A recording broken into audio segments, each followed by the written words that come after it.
The most astounding thing is an almost perverse level of vitality. It's robust enough to comfortably sustain several upgrades of myself with computing strength, sensing capabilities, and management of bodily functions as your subconscious. There is also an extremely bizarre amalgamation within your body overlaying all your organs. It's a combination of electromagnetic radiation and an unknown energy, densely packed within the body and tied to your life force, brain, nerves, and even deeper. I don't quite have the capabilities to scan deeper and see the full extent, but I can only describe it as a subtle organ, maybe even a secondary body that is complementary to your physical one, essentially a whole new organ system. Understand it as what allows you to cultivate. Kimarya interrupted and asked, "Cultivate what? What is cultivation? Is it like what I've read in Oriental stories of ancient monks attaining power through meditation, martial arts, and analyzing the laws of the universe?" Sunny. Precisely, such a capability is verifiably existing within you. There was no evidence of this in our past world. Currently, I will need some downtime to upgrade my functions and capacity. It would be best to not do something so intensive, such as cultivating until after safely reaching the village. Sunny. It seems to be similar in the sense that cultivation involves training and discipline in order to increase one's power and understanding of the world around them. However, the specifics of cultivation in this new world are unclear at this time. It may involve meditation and martial arts, but it could also involve other methods or practices. We will need to gather more information before we can fully understand the concept of cultivation in this world.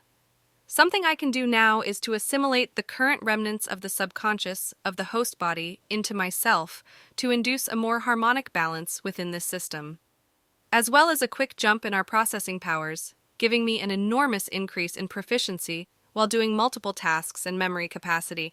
I will start after you sleep. Another big thing I've noticed, the host body's survival instincts are disturbingly unfathomable, to degrees I considered having been impossible. After going through the memories, I came to understand that they had the potential and talent as a sort of ultimate, instinctual fighter. Many in the village referred to her as supreme warrior without a soul after several clashes with other kids. They value the fighting, but her behavior from being on the spectrum made her out to be the embarrassment of the clan. Common knowledge of the autism spectrum here is almost non-existent. Likely, the previous host just couldn't make the necessary connections with cultivation and was stuck within her head.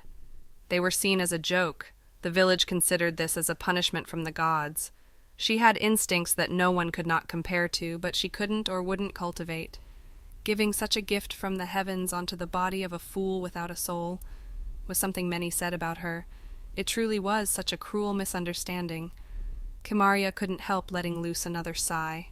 She felt her rage bubbling up, feeling a smoldering fire inside of her.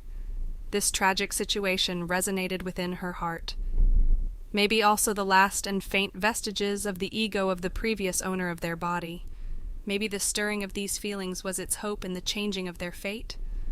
Don't worry, Drenoi. Wherever your soul has gone in the afterlife, find peace in that. I will gain you the dignity and acknowledgement you deserved.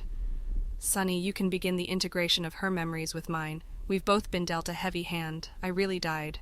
It isn't the time to be hesitant about taking in these memories, said Kimarya with a hard look in her eyes and a warm and confident smile. Sunny understood. Well done, Kimarya. Beginning integration of memories. There was darkness.